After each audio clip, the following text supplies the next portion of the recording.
Hello student, class 12th chemistry chapter first solution. Today's topic want of factor. ये important topic है student इस chapter का want of factor. अब want of factor क्या होता है? We know that colligative property किसके directly proportional होती है? क्वांटिटी ऑफ सॉलिड की. colligative property जो है वो किस पे डिपेंड करती है? क्वांटिटी ऑफ सॉलिड पे डिपेंड करती है, ना कि उसके नेचर पे. तो ये हमने डिस्कस किया था कॉलिगेटिव प्रॉपर्टीज में. तो कॉलिगेटिव प्रॉपर्टी डायरेक्टली प्रोपोर्शनल होगी क्वांटिटी ऑफ सॉलिड के.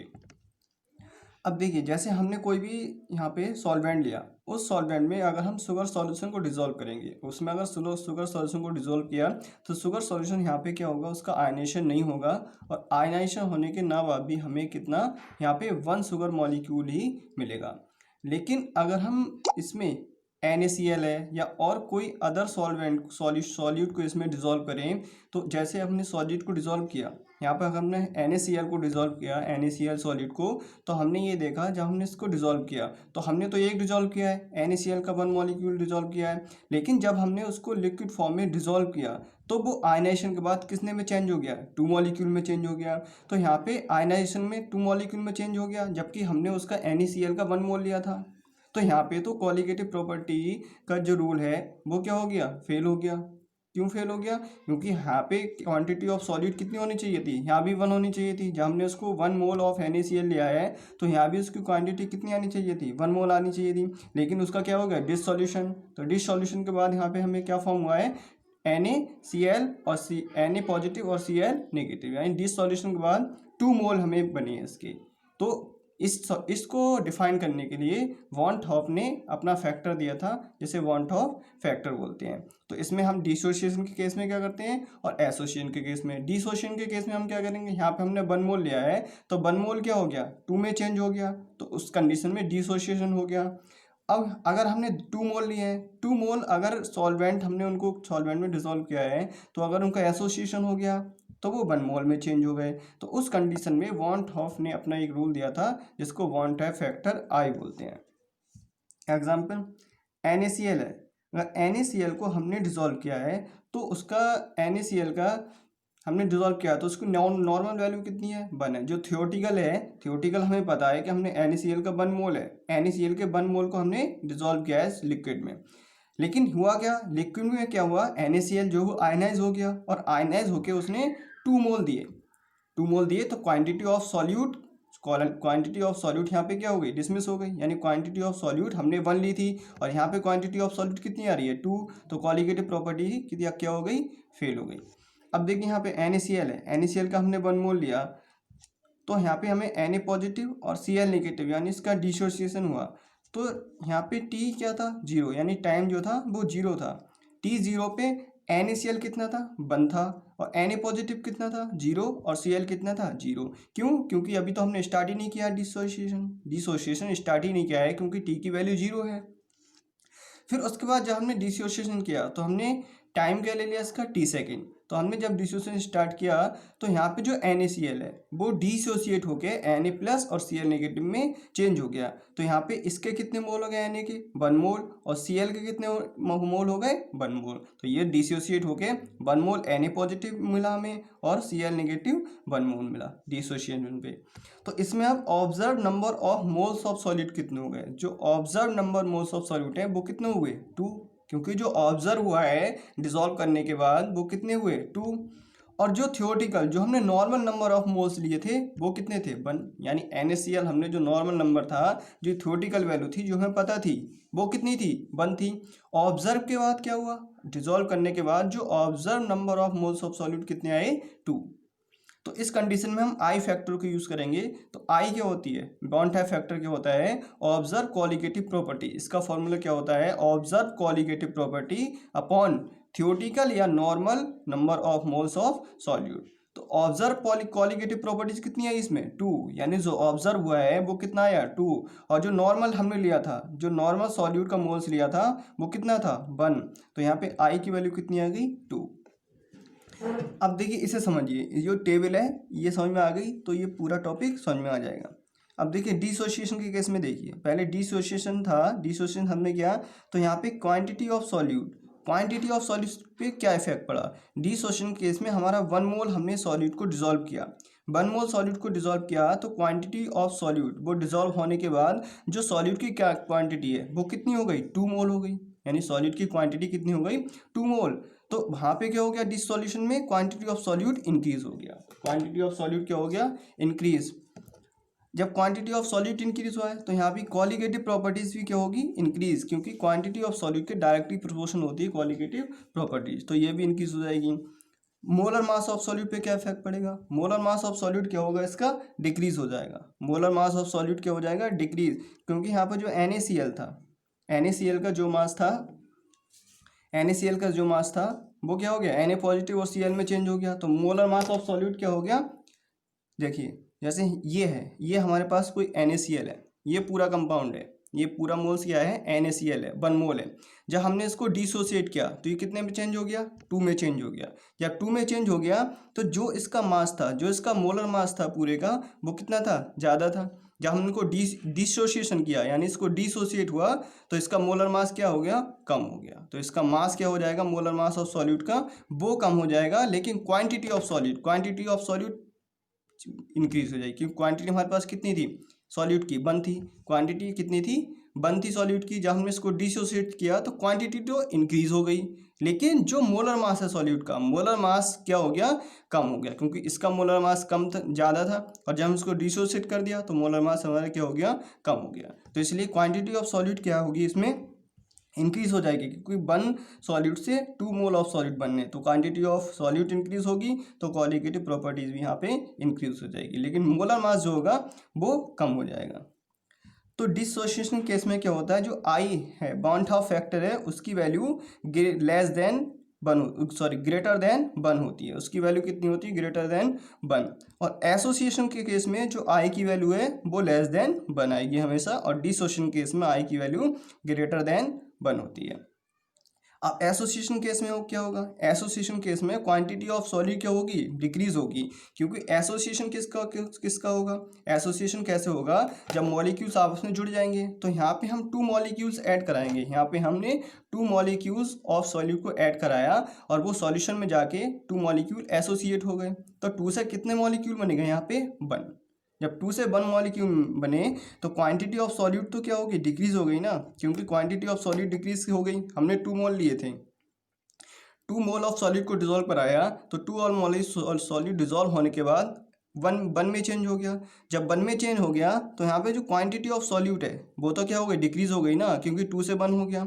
तो क्वांटिटी ऑफ सॉल्यूट डिक्रीज होगी, तो इसलिए क्वालिटेटिव प्रॉपर्टीज भी क्या हो जाएगी? डिक्रीज। लेकिन मोलर मास जो है, मोलर मास वो क्या हो जाएगा? इसका इंक्रीज। जो मोलर मास था 2 सॉल्यूट का वो कम था, लेकिन जब इनमें आपस को प्लस कर दिया, इसको आपस में जोड़ दिया, तो मोलर मास ऑफ सॉल्यूट क्या हो गया? इंक्रीज। तो इसमें molar mass of solute increase होता है, और जो डिसोसिएशन के केस में मोलर मास ऑफ सॉल्यूट क्या होगा?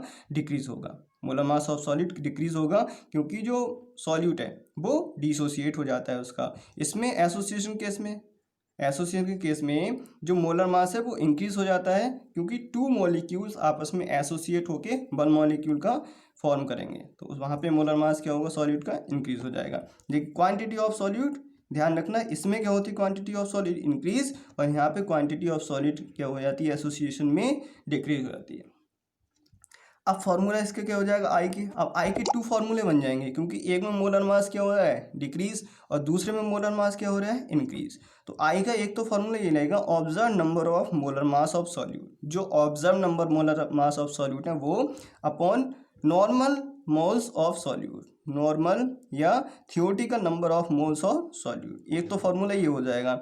लेकिन सेकंड फार्मूले में यहाँ पे आप देख रहे हैं जो मोलर मास है, एक में अपोजिट है। Molar mass quantity of solute का अपोजिट है, एक में मोलर मास क्वांटिटी सॉल्यूट का अपोजिट है मोलर मास। तो यहाँ पे आई की वैल्यू क्या हो जाएगी? Molar mass upon observe molar मास। तो यहाँ पे देखिए, observe molar mass of solute था, यहाँ पे नॉर्मल मोलर मास आ जाएगा, और यहाँ पे ऑब्जर्व मोलर मास। तो ये 2 फॉर्मूले बन जाएंगे आई फैक्टर के। यहाँ पे जो मोलर मास ऑब्जर्व हुआ है मोल्स का वो आ जाएगा, यानी मोल्स ऑफ सॉल्यूट आएंगे। यहाँ पे मोलर मास नहीं आएगा, यहाँ पे क्या आएगा? मोल्स के केस में देख रहे हैं हम। मोल्स का मीन्स क्वांटिटी ऑफ सॉल्यूट देख रहे हैं। तो क्वांटिटी ऑफ सॉल्यूट तो इसमें इंक्रीज होगी, तो observe number of moles of solute, ये वाला फॉर्मूला आ जाएगा, upon normal number of solute, जो हमारी थियोरेटिकल वैल्यू थी वो आ जाएगी। अब सेकंड केस में क्या हो रहा है, सेकंड केस देखेंगे मोलर मास के केस में। मोलर मास के केस में क्या आ जाएगा, मोलर मास के केस में normal molar mass upon observe molar मास। तो ये 2 फॉर्मूले बन जाएंगे यहाँ पे। अब देखिए इसके 2 पॉइंट। फर्स्ट पॉइंट है in case of association, association के केस में क्या था, observe molar mass being more than the normal molar mass. जो मोलर मास देखा था हमने एसोसिएशन के केस में, एसोसिएशन ऑब्जर्व मोलर मास मोर देन, तो जो ऑब्जर्व मोलर मास था वो नॉर्मल मोलर मास से ज़्यादा था, क्योंकि एसोसिएशन के केस में जो एब्जर्व हो रहा था मोलर मास वो नॉर्मल मोलर मास से ज़्यादा था। एसोसिएशन केस में क्या होता है, 2 मोल्स होंगे, 2 मोल्स ऑफ सॉल्यूट होंगे। एसोसिएशन केस में 2 मोल्स ऑफ सॉल्यूट हैं, 2 मोल्स ऑफ सॉल्यूट हैं, तो एसोसिएशन केस में 2 मोल्स ऑफ सॉल्यूट को जब हम डिजोल्व करेंगे तो वो 1 में चेंज हो जाएगा। जब 1 में चेंज हो गया तो मास क्या हो गया, इंक्रीज। मास क्या हो गया, ऑब्जर्व मास है ये, तो ऑब्जर्व मास इंक्रीज हो गया। जो हमने नॉर्मल मास लिया था, ये नॉर्मल मास जो लिया था तो वो कम था। अब नॉर्मल मास को हमने अगर ऑब्जर्व मोलर मास को देखेंगे, अब ये ऑब्जर्व मोलर मास हो गया, तो ऑब्जर्व मोलर मास क्या हो जाएगा, इंक्रीज हो जाएगा। तो ऑब्जर्व मोलर मास इंक्रीज होगा एसोसिएशन के केस में, और जो नॉर्मल मोलर मास है, जो थियोरेटिकल मोलर मास है, वो क्या होगा, कम होगा। तो इस कंडीशन में एसोसिएशन केस में जो I has value less than 1, तो एसोसिएशन केस में आई की वैल्यू क्या है, लेस देन 1 होती है, जो टेबल में अभी हमने देखा था। अब डिसोसिएशन की बात करें तो डिसोसिएशन के केस में जो ऑब्जर्व मोलर मास है, ऑब्जर्व मोलर मास जो होगा डिसोसिएशन के केस में, और इसमें क्या है, ऑब्जर्व मोलर मास मोर देन, तो उसमें ऑब्जर्व मोलर मास लेस देन हो जाएगा, क्योंकि डिसोसिएशन के केस में ऑब्जर्व मोलर मास लेस देन हो जाएगा। डिसोसिएशन के केस में हम क्या करते हैं, डिसोसिएशन केस में ऑब्जर्व मोलर मास लेस हो जाता है। क्यों हो जाता है, क्योंकि हमारे पास ये 1 मोल है, अब इसका डिसोसिएशन होगा तो ये 2 मोल में चेंज हो जाएगा, तो 2 मोल में जब चेंज होगा तो इसका मोलर मास कम हो जाएगा, यानी इसका ऑब्जर्व मोलर मास नॉर्मल मोलर मास से कम हो जाएगा।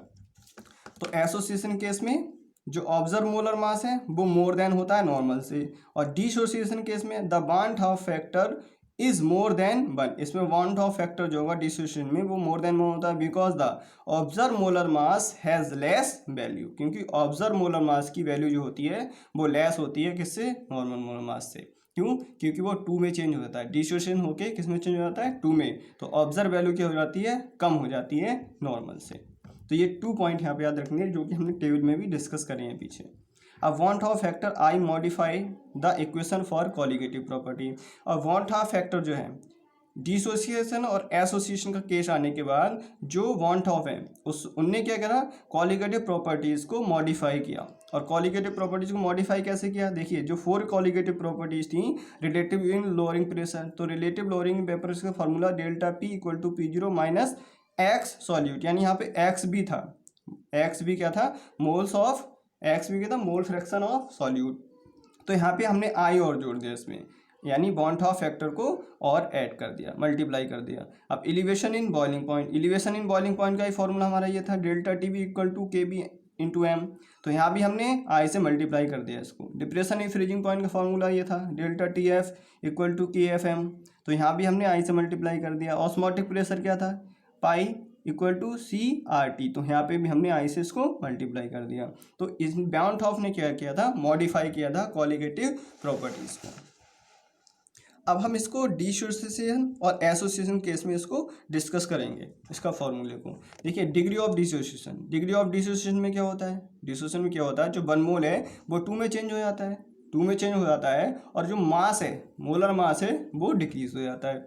Want of factor in case of weak electrolyte, अगर वीक इलेक्ट्रोलाइट के केस में देखें तो वीक इलेक्ट्रोलाइट क्या होता है, जो कम्प्लीटली आयनाइज नहीं होता है, और स्ट्रॉन्ग इलेक्ट्रोलाइट जो होता है जो कम्प्लीटली आयनाइज हो जाता है। तो वीक इलेक्ट्रोलाइट कम्प्लीटली आयनाइज नहीं होगा, कम्प्लीटली आयनाइज होगा तो वीक इलेक्ट्रोलाइट हमने CH3COOH लिया, एसिटिक एसिड को लिया, जब हमने इसको आयनाइज किया, जब इसको डिजोल्व किया हमने, तो ये आयनाइज हो गया, आयनाइज हो गया, ये 2 मोल में चेंज हो गया, यानी डिसोसिएशन हो गया इसका। तो CH3COO negative plus H positive में चेंज हो गया। अब हम T इक्वल टू 0 में देखें, यानी यहाँ पे स्टार्ट ही नहीं हुआ डिसोसिएशन। जब डिसोसिएशन स्टार्ट ही नहीं हुआ था तो जो एसिटिक एसिड था उसके कितने मोल थे, 100 मोल थे। और जो CH3COO निगेटिव है और H पॉजिटिव जो इसके आयंस हैं उसमें उसका अमाउंट कितना था, 0, क्योंकि यहाँ पे डिसोसिएशन स्टार्ट ही नहीं हुआ था। जब डिसोसिएशन स्टार्ट हो गया तो हमने T सेकंड बाद के देखा, डिसोसिएशन स्टार्ट होने के बाद जो वीक इलेक्ट्रोलाइट है, वीक इलेक्ट्रोलाइट है तो कंप्लीट आयनाइज नहीं हुआ, कंप्लीट आयनाइज हो गए नहीं, वीक इलेक्ट्रोलाइट है तो इसके 50 मोल क्या हो गए, डिसोसिएशन हो गया। 50 मोल का क्या हो गया, डिसोसिएशन। जब 50 मोल का डिसोसिएशन हुआ तो ये हमें 50 मोल CH3COO नेगेटिव मिले और 50 मोल H प्लस मिले। तो हम डिग्री ऑफ डिसोसिएशन क्या होता है, अल्फा। डिग्री ऑफ डिसोसिएशन को अल्फा को कैलकुलेट कैसे करते हैं, जो हमारे जितने मोल्स एसोसिएट होते हैं, जितने मोल डिसोसिएट होते हैं अपॉन क्या करते हैं, जितने मोल्स हमारे पास होते हैं सॉलिड के। तो डिसोसिएट कितने हुए इसमें, 50 मोल्स थे। कितने हमारे पास, थियोरेटिकल 100 थे, यानी नॉर्मल थियोरेटिकल हमने देखा था तो 100 थे हमारे पास। तो यहाँ पे जो डिग्री ऑफ डिसोसिएशन अल्फा कितना है, अल्फा की वैल्यू कितनी आ गई, 0.5 आ गई अल्फा की वैल्यू। अब हम यहाँ से बॉन्ड ऑफ को कैलकुलेट करेंगे, बॉन्ड ऑफ फैक्टर। तो बॉन्ड ऑफ फैक्टर आई होता है, फॉर्मूला क्या था, होता है इसका observe number of moles of solute upon normal number of moles of solute. तो observe number of moles of solute कितने हैं, 150, क्योंकि ऑब्जर्व कितने हैं, 50 है, 50 और 50 यहाँ से, क्योंकि 100 माइनस 50 तो 50 मोल यहाँ से ऑब्जर्व। ऑब्जर्व कितने हुए, ऑब्जर्व का मीन्स 50 यहाँ से ऑब्जर्व हो रहे हैं, 50 है 50 तो 150 ऑब्जर्व हो गए।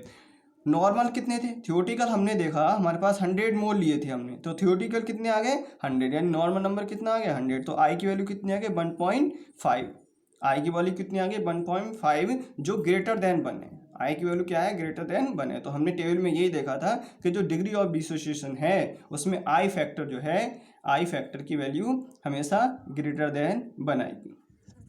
अब इसको हम जनरली एग्जाम्पल से देखेंगे। जनरली एग्जाम्पल हमने देखिए ए एन था हमारे पास, क्या था, ए मोल लिया था हमने एन का ए मोल लिया था।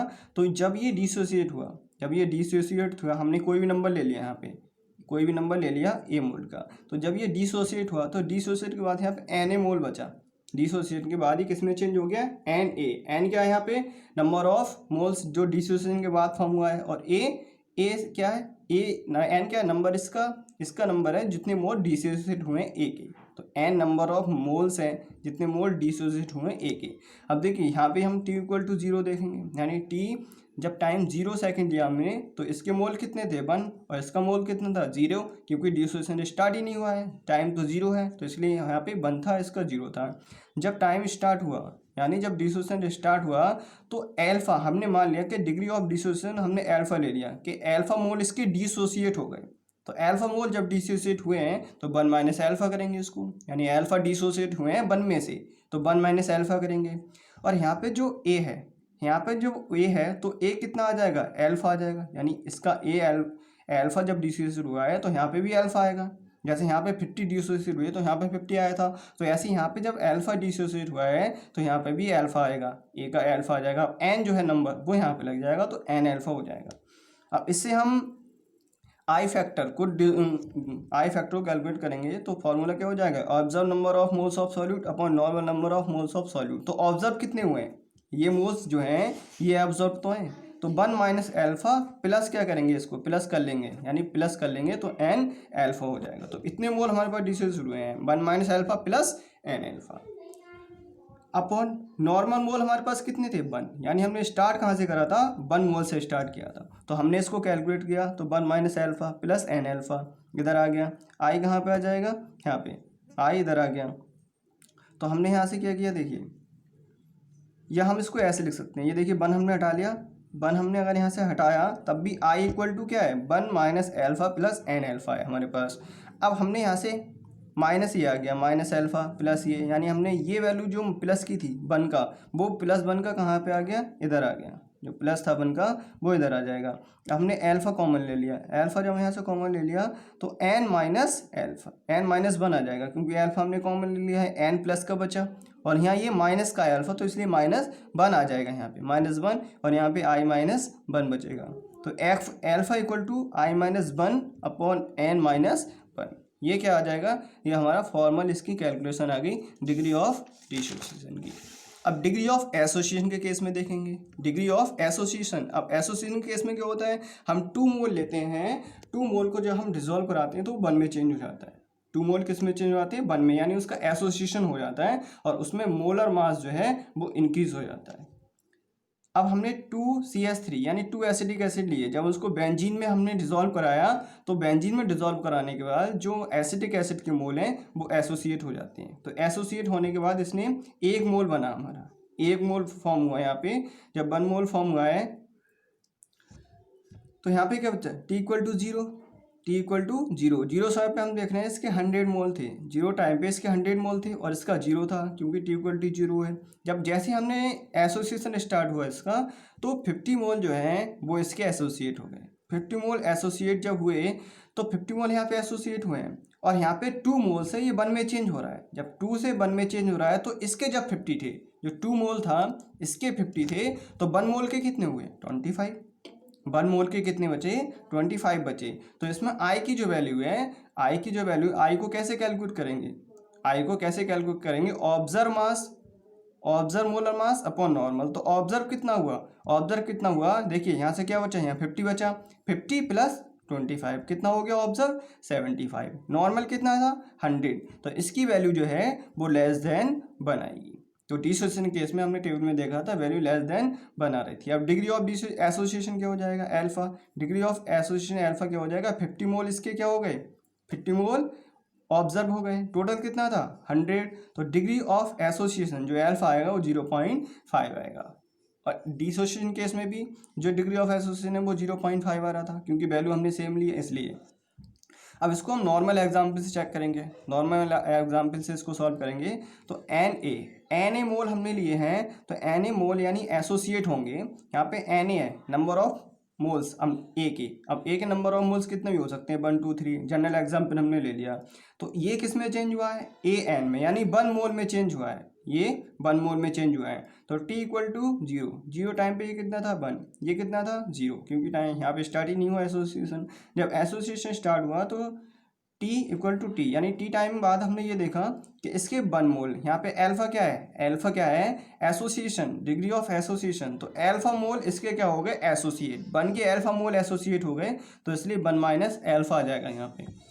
अब 1 मोल जब एसोसिएट हुए हैं तो यहाँ पे हमारा माना 2 मोल्स थे, यहाँ पे 2 मोल्स थे या n मोल्स था। जब वो डिसोसिएट हुए तो 2 से 1 में चेंज हुआ, ये जब 2 से हाफ 1 में चेंज हुआ है तो ये अल्फा अपॉन n हो जाएगा। इसकी वैल्यू कितनी हो जाएगी, अल्फा अपॉन n, यानी n क्या है यहाँ पे, number of moles, number of moles हैं A के, तो यहाँ पे इसकी वैल्यू अल्फा अपॉन n हो जाएगी। यानी अल्फा हम लिखते हैं, यहाँ पे अल्फा लिखते हैं, तो यहाँ पे वैल्यू कितनी है इसकी, n है, तो अल्फा अपॉन n हो जाएगी। यानी जितने नंबर ऑफ मोल्स होंगे, 2 होंगे तो हम इसको 2 से डिवाइड करेंगे, 3 होंगे तो हमने इसको 3 से डिवाइड कर दिया अल्फा को। जैसे हमने यहाँ पे अल्फा कितना था, 50 था, तो हमें पता थी यहाँ पे 2 मोल है, यहाँ पे 50 था अल्फा, तो हमें पता थी यहाँ पे 2 मोल्स हैं। जब 2 मोल्स हैं तो यहाँ पे 1 मोल फॉर्म हुआ है, तो हमने इसको हाफ कर दिया, तो कितना बचा, 25। हमें इसमें पता ही नहीं यहाँ पे कितने मोल हैं, हमने n मान लिया उसको, हमने कितना मान लिया उसको, n। तो जब n मान लिया तो उसको हम क्या करेंगे, अल्फा अपॉन n कर देंगे, यानी जितने मोल होंगे उससे हम हाफ इसको मल्टीप्लाई डिवाइड कर देंगे। तो यहाँ पे i जो है, आई फैक्टर कितना हो जाएगा, observe number of mole solute upon normal number of mole solute. Observe कितना है, इसको प्लस कर दिया तो 1 - alpha plus alpha upon n हो गया, अपॉन 1 हो गया। तो यहाँ पे i को हमने कैलकुलेट करा तो यहाँ से 1 हट जाएगा, तो ये बचा। अब ये माइनस का था, इतना पोर्शन किसका था, माइनस का, तो हम इसको इधर ले गए बराबर के। तो यहाँ पे क्या हो गया, अल्फा प्लस का हो गया, plus alpha upon n, alpha upon n हो गया। ये 1 था, यहाँ से हमको इधर ले आए इसको, तो कितना हो गया ये i। अब यहाँ पे चेक करो, यहाँ पे क्या है, अल्फा हमने यहाँ से कॉमन ले लिया, तो यहाँ पे क्या बचा, 1 + 1 अपॉन n, यहाँ पे इक्वल टू 1 - i। यहाँ पे जब हमने इसको एलसीएम ले इसका तो n आ गया, यहाँ पे कितना आ जाएगा, n + 1, तो यहाँ भी 1 - i आ गया। तो हमने इसको सॉल्व किया तो कितना है, alpha = 1 - i × n upon n + 1। Thank you students.